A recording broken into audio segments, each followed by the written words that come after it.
What you want to be అంటే ఏం చెప్తావు పాప? Basketball wise, career wise and your education wise? I think I want to take basketball as far as I can. Maybe like బయట దేశాల్లో ఆడడం, హ్మ్. like leagues అవన్నీ. Career wise I'm still thinking. ఏం చదువుకుందాం అనుకుంటున్నావు? ప్రస్తుతానికి ఏ స్ట్రీమ్‌లో ఉన్నానన్నావు? Intermediate first MPC. MPC. So, తర్వాత ఇంటర్మీడియేట్ అయిపోతుంది. డిగ్రీలో ఏం చేద్దాం అనుకుంటున్నావు? Maybe business or law. Okay. But ఈ అమ్మాయి హైట్‌కి మాత్రం నేను లాస్ట్‌లో చూపిస్తాను మీకు. అపార్ట్ ఫ్రమ్ దిస్ అమ్మ వాళ్ళ నుంచి నీకు సపోర్ట్ ఎలా ఉంటుంది అంటే ఏం చెప్తావు? ఎందుకంటే నీ మనసులో ఎంతున్నా అమ్మ వాళ్ళ సపోర్ట్ లేనిదే నువ్వు ఇంతవరకు వచ్చుండేదానివి కాదు కదా! I think if it wasn't for them, I don't think I would have came this far. ఎందుకంటే like getting up at like in the morning 5 o'clock లేవడం, మళ్ళా ప్రాక్టీస్కి వెళ్ళడం. I think she pushed me more than I could have pushed myself. హ్మ్.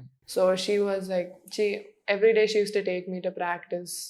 So I think it's because of her that I'm here. And both my father also, he used to drive me to practices in the morning. So without them, I don't think I would have been sitting here. ఎవరొస్తారు ప్రాక్టీస్‌కి రోజు నిన్ను దింపడానికి, pickup చేసుకోవడానికి? Mundu, we used to travel like, మేము కోకాపేటలో ఉంటాం. So we use to travel to హైటెక్ City in the morning. అప్పుడు అమ్మ తీసుకెళ్తుండే. రైట్. కానీ ఇప్పుడు the court is in my community only ma'am. So I have to just walk.